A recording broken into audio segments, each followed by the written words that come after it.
dialysis unit or ICU is not that, and managing is not that. All my life, we heard of doing immunoprophylaxis for hepatitis B. In fact, my first paper was on post-transfusion non-A, non-B hepatitis. It was such a common disorder. In Hepatitis Memoranda 1980. And today, the commonest cause of liver transplant, metabolic dysfunction associated steatohepatitis.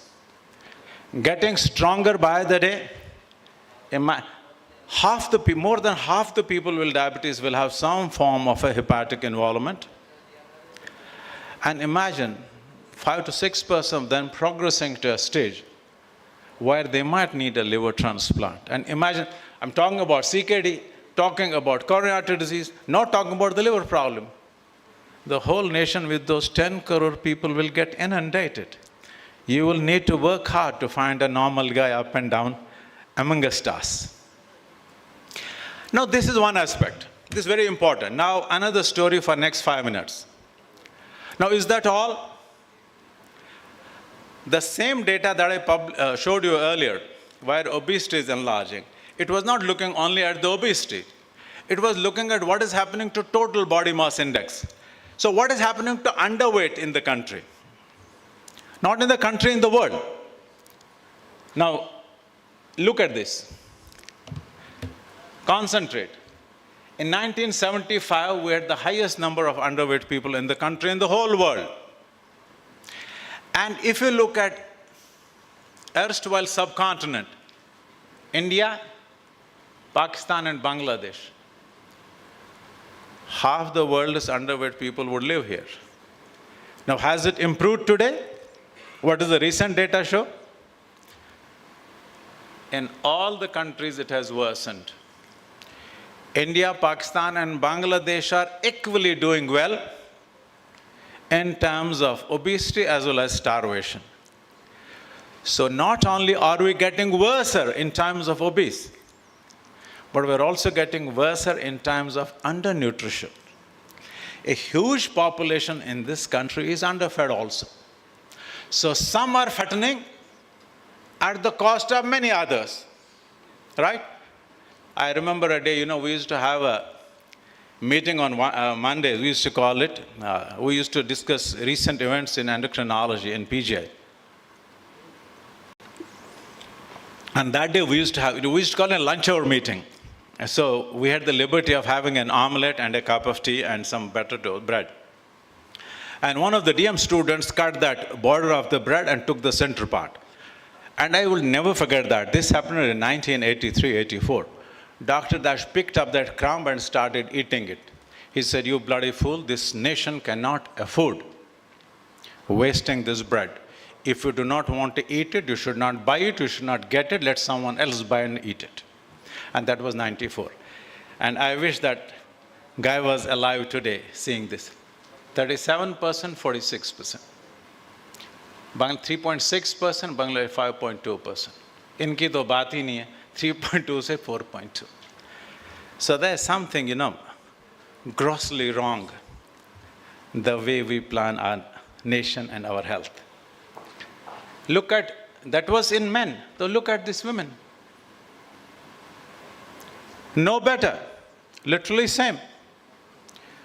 Anyone who actually looks at it with his open eyes and has a heart, has some empathy, will really feel a lot of discomfiture.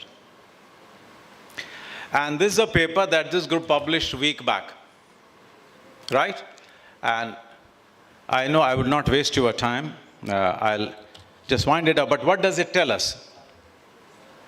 Worldwide trends in underweight and obesity.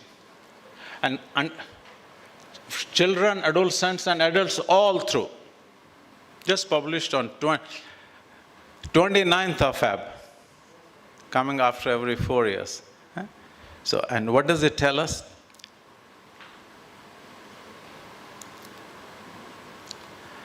Everywhere obesity is increasing. The combined burden of underweight and obesity has increased in most countries, driven by an increase in obesity, while underweight and thinness remains prevalent in South Asia and parts. I still remember referring to ABG Kalam. When we were creating this document for Vision 2035, the chairman of that committee was successor of Abul Kalam, Professor W. Selvamurthy. I asked him, I said, when we were completing it, I said, could you tell the president, the former president, what sort of a because Abul Kalam had created the first vision document for Nation 2022. So what sort of a population we are looking at when we're concluding it? And he said, yes, I'll ask him, I'll seek an appointment. And in next meeting, I asked him, he said, Zargar, believe me, he said, start planning for 3 billion people. Because our politics and religiosity will not see reason in the subcontinent and sanity for a long time. So at least let us have a reasonably better health care. And I think that vision and statement holds true. Kyun Vishwanath, right? Vasant Kumar, huh? And that's where we are. That is where we are. There's a real-time photograph of a meeting in United Nations. The real-time photo. And what they were discussing, Richard Attenborough, many of you must have heard the actor. His brother is a John Attenborough. And he is in 90s. He has moved the whole world. He's a documentary maker, naturally. And he said what he has seen at 30 in different parts of the world, what he has seen at 50, what he has seen at 80, how human beings have vandalized this earth. And he was discussing with the United Nations that you're useless guys. You have done just nothing in your lifetime. Our world is vanishing. And this is the first that one of the country heads was having, that they were weeping by the end he finished it, how we have vandalized the world. And I must say, as a clinician, how we have vandalized the health. Thank you so much for this opportunity. It was a pleasure.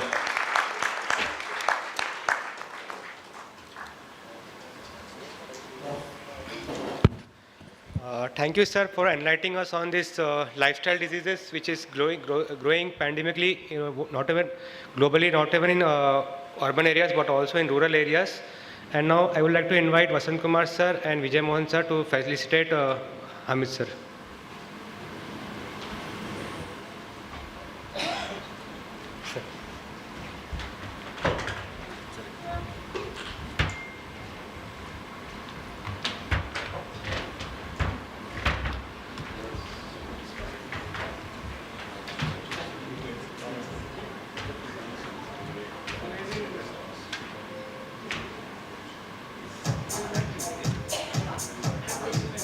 Charging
through life lightly.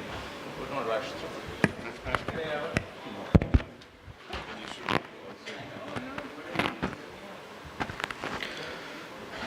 Thank you, Dr. Hamid, for the knowledgeful session. And the great thing about your session was you are presenting your own papers, and that was really good. Moving on to our next session, Century Symposium. And before that, we have an important announcement. Ventilator workshop by Dr. Venkatraman Kola is going to start in the Hall B. So I request you all, the PGs, to please gather there. And moving on to our next session, Century Symposium. I would like to call Dr. Mahesh Marda. Dr. Mahesh Marda to please come up on the stage. Big round of applause, guys. Dr. P. Raghuramulu. Big round of applause, please. Dr. V. Chandrasekhar. Please, big round of applause. And Dr. N. Kannan.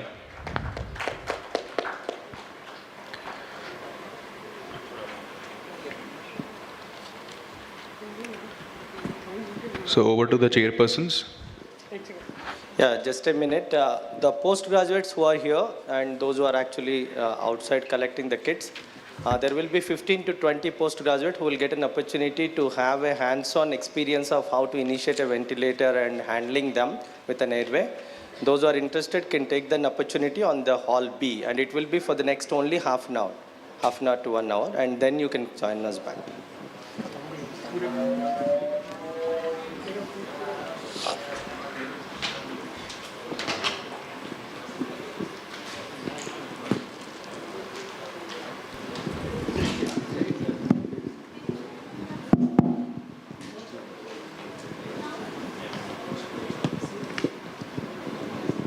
So, good afternoon, one and all.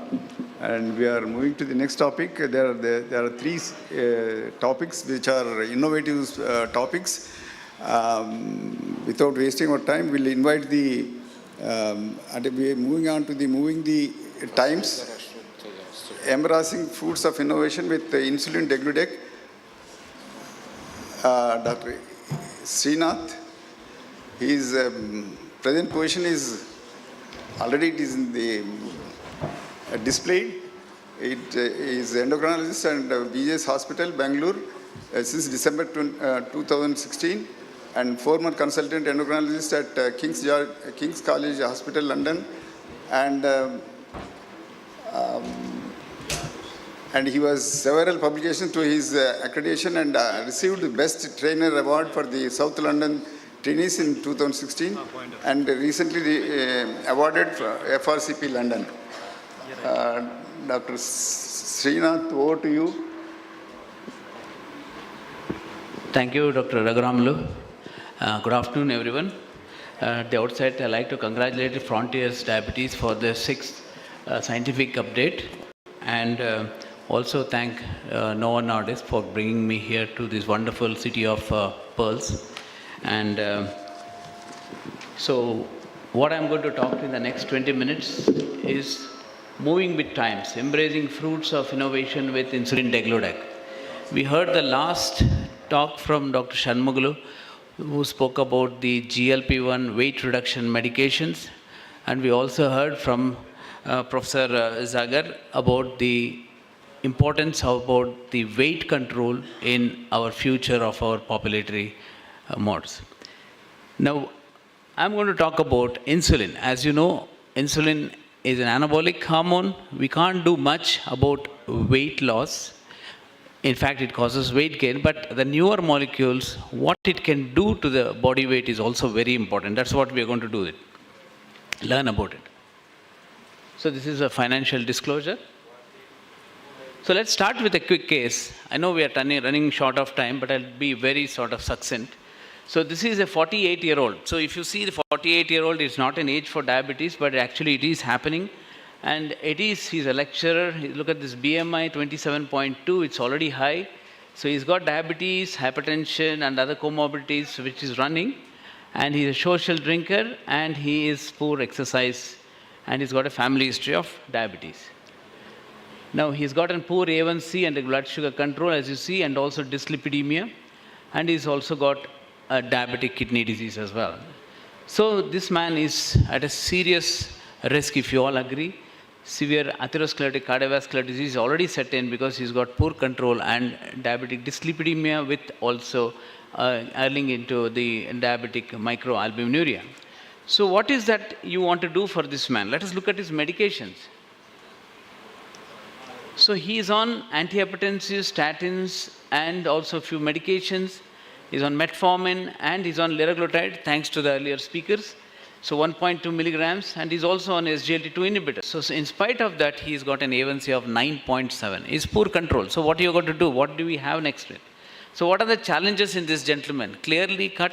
We need to control his sugars. At the same time, we have to enforce confidence in him that the new medication we're going to start on him is going to not only going to affect his work, in fact, and also reduce the hypoglycemic risk. Because this is his history, he travels a lot and is unsure about the insulin. So what does ADA 2024 say? If you have got a poor control in diabetes, especially after the third molecule, or people have gone into the fourth molecule also, that means to reduce the A1C, you have to use some injectable forms, and the best way is to reduce with a GLP-1 receptor analogs prior to insulin, because that will reduce your body weight and also improve the glycemic, especially postprandial. So if this is still not helping, then you will have to think about starting them on insulin. And we all know from our schools, whatever we learned, that insulin initiation, basal insulin, is the most easiest to initiate, and it brings not only confidence to patient, and also it's easy to monitor the parameters. So what is this we are talking about? So insulin into the century, what have we learned? We know that the basal insulin is very important, and the first generation basal insulin analogs we have been used to, but what is that we are going to talk today is the ultra long acting basal insulins. I hope the audience are very clear about the ultra long acting basal insulins. So this is the quest for the ideal basal insulin. So what is the need we need to have? We need to have an insulin which is flat, peakless profile, reducing the risk of hypoglycemia. This is very, very important for us. And we don't want to have somebody having very swings in the day because of the hypoglycemic risks further. And it should have something, a long-acting insulin beyond 24 hours. We know that the Glargine U100 still doesn't have the 24 hours. So if you have a type 1 with a brittle sort of diabetics picture, then chance of him going to a diabetic ketosis is very high, he or her. So let's look at a quick journey of diabetes molecules, what we had. So after the Banting and Best invention, we had an animal preparations. I think our teachers, many of us, including Professor Kumar Sir, they have been exposed to using animal preparations. We have not seen it, because I myself have seen both bovine and porcine insulin used in people in type 1 diabetes abroad, because they have got a lot. Half-life is only 5 to 10, but the problem is it has to be there. And then we went to the first generation analogs. This is the important thing, it doesn't cover 24 hours. So what is this new one is this ultra long acting, which covers beyond 24 hours. And the variability is the most important as well. So which is very low. You don't have too much swings. The chance of hypoglycemia is less. So we are going to talk about this product degludec. Let's look at the pharmacokinetics and the dynamics. So it is a flat insulin. So the concern is sometimes many people are sort of a nil by mouth in the hospital. We need to have a good cover. They still run around 200, 250. What do you do with these people? Do you want to give them infusion, putting them into risk of hypoglycemia or too many blood sugar monitoring? Do you want to give them a short nutritional dose of bolus insulin? Or do you want to use one of this? It's a $1 million question. However confident one it is. But we need to understand the same principle. If a type 1 diabetic comes to the hospital, if you don't use a basal insulin, they will easily flip it.